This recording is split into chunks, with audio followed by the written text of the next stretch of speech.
Avec toute l'incertitude économique suite à la pandémie, la guerre qui se passe présentement, l'inflation à son plus haut, les taux d'intérêt qui n'arrêtent pas d'augmenter, les mensualités qui sont de plus en plus élevées, en plus du crash que tout le monde parle, que ce soit la dépression économique ou le crash dans l'investissement immobilier, vous savez quoi? Le Canada, historiquement, surtout dans le domaine de l'immobilier, ça n'a jamais crashé. Oui, malgré qu'on a fait face à des crises économiques qui étaient beaucoup plus difficiles, néfastes au point de vue de l'économie. Mais vous savez quoi? Qu'est-ce qui s'est passé avec l'immobilier? Ça n'a jamais crashé. Oui. Tout ce qui est arrivé, c'est que le marché s'est toujours stabilisé. Je parle de l'immobilier, là. Je ne parle pas de la bourse ou quoi que ce soit d'autre. L'immobilier s'est toujours stabilisé en période de crise économique et par la suite, ça a commencé à augmenter tranquillement. Alors voici 5 conseils pour réussir en immobilier dans cette période d'incertitude. Mais juste avant d'aller plus loin, si vous désirez vendre, acheter ou investir en immobilier, allez dans la description plus bas. Vous allez pouvoir cliquer sur un lien pour réserver une consultation, un appel qui est tout à fait gratuit, sans frais et sans obligation. Dans cet appel, on va pouvoir déterminer un plan d'action. Je vais pouvoir répondre à vos questions, vous guider pour votre prochain investissement en immobilier ou que ce soit pour vendre, achat ou investir. Alors, rentrons dans le vif du sujet dans un instant.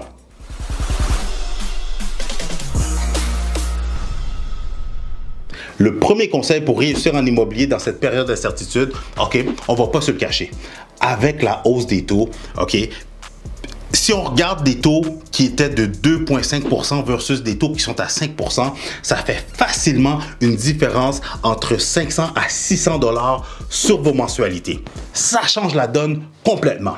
Donc, c'est sûr que le premier conseil que je vous donne, c'est par rapport à votre montant de votre préautorisation, on va devoir déterminer quels sont le type de mensualités avec lesquelles vous êtes confortable. Parce qu'on va se dire la réalité. Acheter un bien immobilier, s'acheter une propriété, c'est s'acheter des mensualités.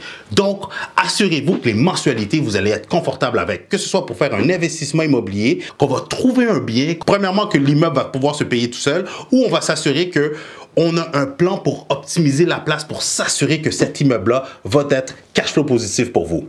Et si c'est pour un bien résidentiel, on va s'assurer d'acheter un bien qui va répondre à vos besoins. Même un petit conseil ou truc que je pourrais vous donner, essayez de trouver un bien que vous allez avoir une porte de sortie. Dans le sens que si vous êtes en mesure d'acheter une maison, est-ce que cette maison-là pourrait pas avoir une porte sur le côté? Que si jamais il y a une catastrophe qui se passe dans l'immobilier, dans l'économie ou quoi que ce soit, ben avec la porte sur le côté, est-ce qu'on ne serait pas en mesure de convertir le sous-sol en bachelor? De cette manière-là, on pourrait réduire nos coûts d'habitation. Ça, c'est juste un truc parmi tant d'autres. Le deuxième conseil, pour ceux qui vendent, vous n'allez pas m'aimer. Mais pour ceux qui désirent acheter ou investir, vous allez adorer ça. Faites des offres ridicules. Oui, je l'ai dit, pendant la pandémie, on pouvait aucunement se permettre de faire des offres ridicules. Quand je parle de pandémie, je parle de 2020-2021 qui étaient des années exceptionnelles où est-ce qu'il y avait de la surenchère par-dessus surenchère, où est-ce que des propriétés pouvaient se vendre 50, 80, 100 000 en haut du prix demandé et même plus. Mais présentement, on est loin de tout ça. Avec la hausse des taux, ça a fait que le marché s'est stabilisé. Donc, plusieurs propriétés prennent plus de temps à se vendre. Les propriétés qui ne sont pas bien mises, qui ne sont pas bien présentées, plusieurs propriétés même, je vous dirais, sont en haut de leur réelle valeur marchande. Ben, c'est la période pour ceux qui désirent acheter ou investir de faire des offres ridicules. Regardez, juste une petite parenthèse, avec mon associé et mon associé, les Amiottes, on magasiné une propriété pour une cliente et c'est pas des farces. La propriété était affichée à 749 000, OK? Mais vous savez pas quoi? On a pu avoir une offre d'achat acceptée à 650 000, 100 000 en bas du prix qui était affiché. Regardez, c'est pas pour me lancer des fleurs puis vous dire que je suis le meilleur négociateur. La chose qui arrive, c'est qu'en partant, la propriété ne valait pas ce prix-là. Avec justement une bonne négociation et des preuves à l'appui, on a pu faire descendre le prix de 100 000 de moins que le prix qui était affiché. Donc, c'est ça que je veux dire par faire des offres ridicules. Le troisième conseil, n'achète pas n'importe quoi et n'achète pas n'importe où. Plusieurs personnes, c'est sûr que malgré que le marché se stabilise, avec toute l'incertitude, encore une fois, le crash économique, etc., les propriétés restent quand même assez chères. Les prix moyens sont quand même très élevés, surtout dans le Grand Montréal. OK? Fait que plusieurs personnes vont m'appeler puis vont être tentées de me dire « Chris, qu'est-ce que tu penses de ce secteur-là? On pourrait aller à 1 heure, 1 heure et demie de chez moi. » Je vous dirais que l'idéal, acheter à 30 minutes de chez soi. Parce que la réalité, c'est que lorsqu'un bien est trop loin, OK, lorsqu'il va avoir de la gestion à faire, des petits problèmes à régler, des visites, des choses anodines que vous allez devoir gérer vous-même, ça va jamais vous tenter. OK? Et ça va devenir très rapidement une corvée plutôt que d'être un bon investissement. Qui veut dire que moindrement que les choses ne se passent pas comme prévu, vous allez vouloir vous en débarrasser. Qu'est-ce qui peut faire en sorte que peut-être vous allez vendre au prix que vous avez acheté ou peut-être même à perte? C'est pour ça que je vous conseille, n'achetez pas trop loin. Achetez dans un secteur dans les alentours de 30 minutes de chez vous. Ça, c'est un. N'achetez pas n'importe quoi non plus. C'est pas le temps d'aller regarder des triplex si les mensualités qui viennent avec le triplex sont à un montant qui est trop élevé pour vous. Regardez, je regardais avec des clients des propriétés des triplex, OK? Dites-vous que des triplex dans les alentours de 700 000, parce que c'est le prix moyen environ pour un beau triplex qui a de l'allure ici dans le Grand Montréal, pour un triplex qui a de l'allure dans les 700 000, savez-vous que les mensualités sont d'environ 4 000 $ en moyenne et plus. Là. Puis quand je dis 4 000, je l'arrondis à la baisse. C'est dans les 4 100, 4 200 et peut-être même plus. Qui veut dire que beaucoup de ces triplex-là, je ne sais pas qu'est-ce qui va se passer, c'est sûr qu'ils vont devoir baisser leur prix, mais beaucoup de ces triplex-là ne sont pas rentables ou que même si on est en mesure de les louer au maximum de leur valeur locative, il y a des fortes chances que vous allez être cash flow négatif. No, God, please, no, no, no! Ou que si vous allez l'habiter vous-même, votre partie, le manque à gagner va être quand même très élevé. Donc, n'achetez pas n'importe quoi. Achetez un bien que vous savez que s'il y a une situation compromettante dans vos finances, dans votre situation familiale ou quoi que ce soit, ben vous allez être capable de garder le bien sur le long terme. Conseil numéro 4, comment acheter un bien et être créatif. Qu'est-ce que je veux dire par là?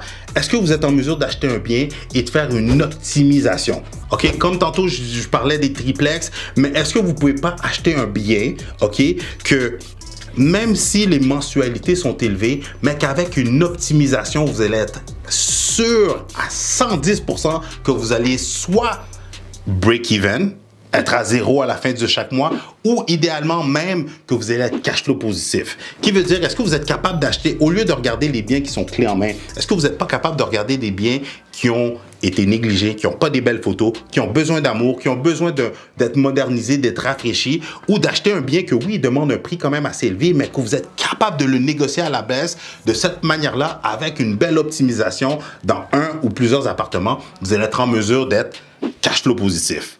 Aussi, quand je parle d'être créatif, est-ce que vous êtes capable de regarder des biens qui ont une possibilité, qui ont idéalement un propriétaire occupant qui va quitter, comme ça cet appartement va être vide et de cette manière-là, vous êtes capable de, un mois après d'avoir passé chez le notaire, d'augmenter la rentabilité ou même, idéalement, est-ce que vous êtes en mesure de trouver une propriété ou de chercher puis de trouver une propriété qui va avoir une double occupation, qui veut dire que si c'est un duplex, que les 2 appartements vont être vides. Si c'est un triplex, que 2 appartements sur 3 vont être vides.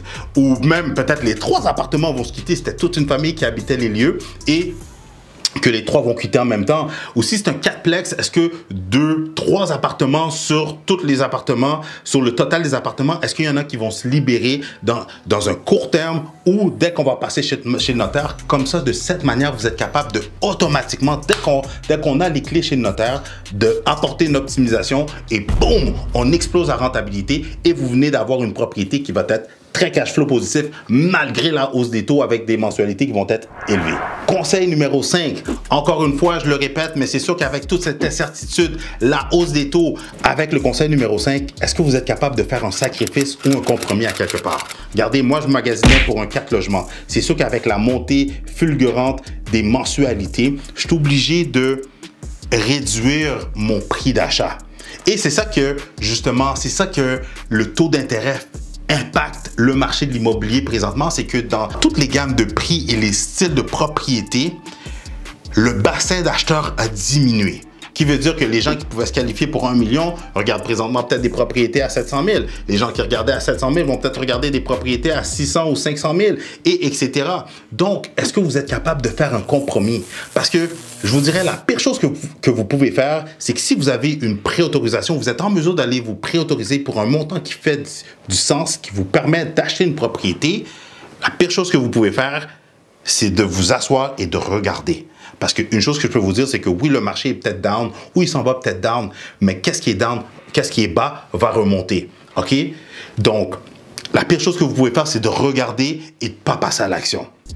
Qui veut dire que si vous avez une préautorisation, vous êtes en mesure d'acheter, est-ce que vous n'êtes pas en mesure, au lieu d'avoir peur et de rester figé à cause des taux d'intérêt, des mensualités, est-ce que vous n'êtes pas capable d'acheter un bien que justement vous allez être confortable selon les mensualités? Oui, vous vouliez un triplex, mais est-ce qu'on ne peut pas regarder un duplex? Oui, vous vouliez un triplex, est-ce qu'on ne peut pas regarder à la place une maison avec un bachelor? Vous vouliez une maison, est-ce qu'on ne pourrait pas acheter un condo que le condo, vous allez pouvoir l'optimiser, le moderniser, le rafraîchir et de faire en sorte d'augmenter la valeur qui va faire en sorte que cette propriété-là va être un bon tremplin lorsque le marché va être une autre histoire de qu'est-ce qu'il est présentement. Regardez, si vous désirez avoir d'autres trucs, astuces et stratégies gagnantes en immobilier, je vous conseille de regarder une de ces deux vidéos-là.